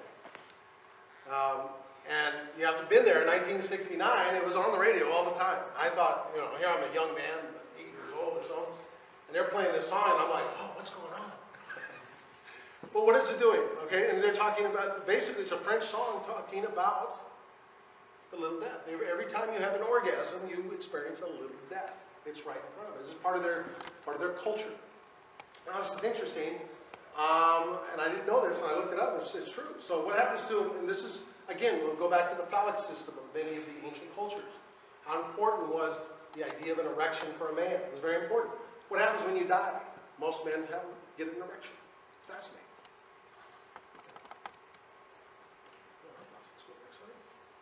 So, well-known men who practice seminal retention openly promoted it.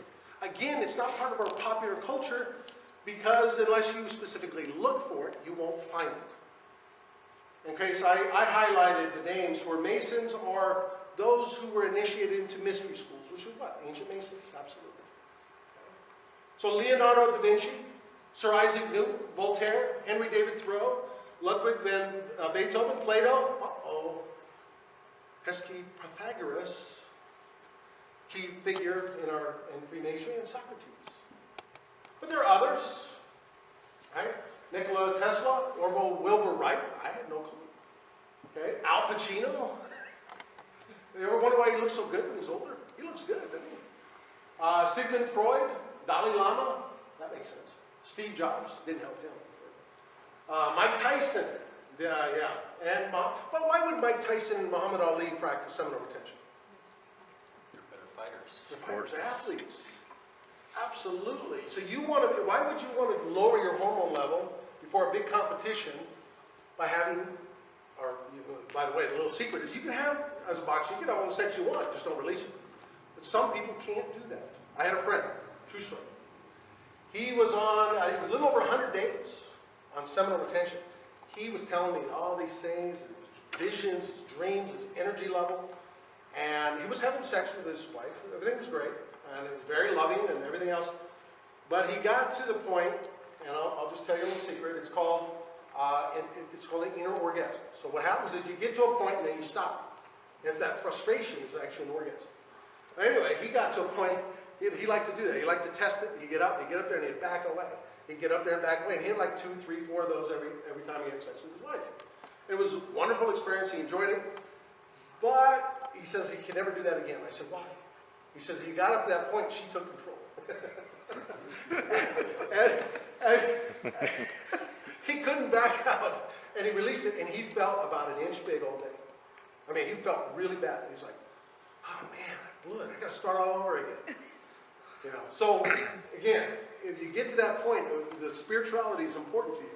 So he had to start all over again, and he's starting to build it up again. But you know, he was looking forward to that yearly, the secretion of the year. And he had already gone past 3 months, and he was all excited about it. We talked about it every month or so. And it's great when you have friends on YouTube. You'd be surprised how many people you actually do this. And Masons or non-Masons, it's amazing. They just won't come out and publicly talk about it. It's time to say it's nonsense. There's no shame in it. Absolutely not. But look, not everyone can stop. And other people, you know, they basically get up to a point and they just can't stop. It's an addiction, right? It is not an easy task to get up and stop. So I found this from Esoteric Volume 2, July 1888, page 21. I love this. That's why I included it. If a person wants youth and vigor, it is necessary to think youthful thoughts. Use nature's gymnastics, that you may keep in harmonious development with all the muscles and prevent they're drawing the body out of shape. So I'll tell you a couple things I'm doing for my nature's gymnastics, right? Of course I do the walk. You know, I really don't like to lift weights anymore. It's not my thing because I lifted too much when I was young. But I like to, my wife and I will go out and throw frisbee. And it was funny, I was at a park and there was a frisbee there and it was my grandchild's birthday party and I was throwing the frisbee and I felt like, because I was like, I think it was 14 when I played it last. So my big thing now is, sweetheart, let's go to the park and play frisbee. Right? And it was out there for an hour, just flipping it back and forth. And that's God's gymnastics. That's what we're talking about, right? Nature's gymnastics. So we're doing that, and occasionally I'll pick up a basketball. It's terrible. It's ugly when I play basketball. But I do that not for how good I am, because it's just natural movement. You want to walk. You want to stay active. You do not want to sit in your recliner chair. That's basically what they're saying. Find something that you enjoy doing. That is not just, walking is just straight all the time. But if you start doing lateral movements, it's like being a child again. It's enlightening, it's fun. So the body out of shape. And above all, by the aid of the educated will, conquer the deception of the sex function. It is a deception. That's basically what the kundalini, it's in our literature, but people don't know what it means. It's the deception. And stop its monopoly of waste of life. Absolutely. At the same time, taking proper care not to eat too much. And very important, because we hear this a lot, small diets, right? Or too little. People starving themselves to death. Now that's not it either. And especially avoiding extra stimulations in food, drinks, and of course narcotics, right? Absolutely, stay away from this. This alone, if carefully carried out, would probably add to the ordinary length of man's life a few hundred years. This is what they're talking about in the 19th century. Isn't that cool? According to the amount of mental, absolutely, and spiritual unfoldment of the person. You can't have one without the other. The God element. You can't have them. So we're at the conclusion. So his book is named The Word Made Flesh. And what do we refer to that, right? We refer to Jesus, right? What is the Christos oil? The Word made flesh. Right? So there is one cause of old age, and one only. The wasting of the life force. The gray matter of the brain. The seed. And of course the Word of God. Which, if saved, results in the Word made flesh. You. Are we not made in God's image? Absolutely. I don't know about you, but I didn't.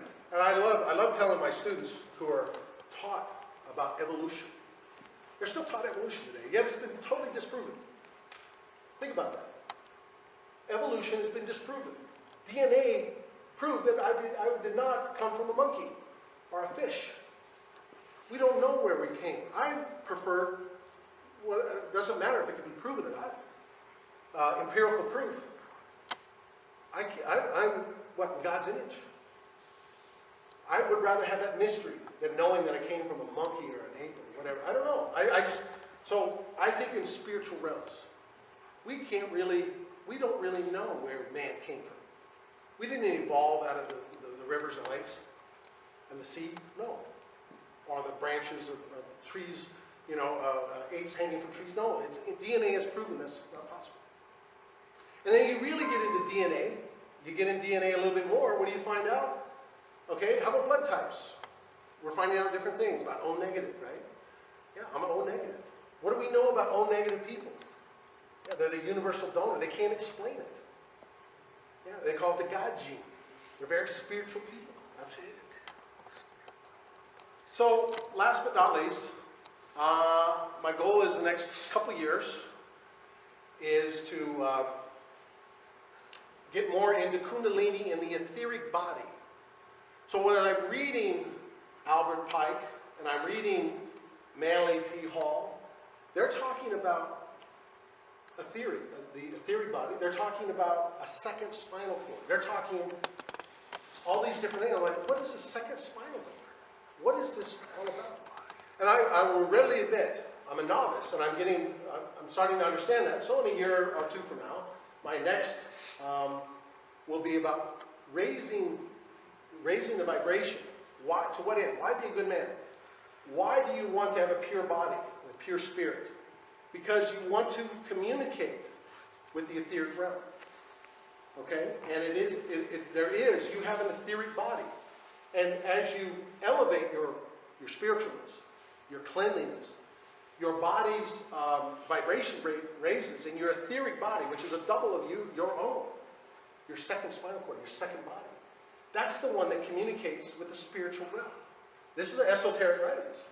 You know, if you want to learn more about it, look up in particular Theosophy, one of the esoteric stuff, one of our sister branches, right? They're out there. They have some great stuff on that. But we talk about in our own, and just so you know, when you think of etheric body, we talk etheric realm, what are you talking about? So I've heard the lecture, Ode to the Skull, in York Wright, I don't know how many times over the years, but it wasn't until I read it in Pike and then Manly P. Hall. Then I go to a practice this last year, and I'm sitting there, and my brother's giving me the Ode to the Skull lecture, and for the first time, I hear the etheric body, etheric body. It's mentioned in our degrees. And I went, oh my gosh. Everyone's like,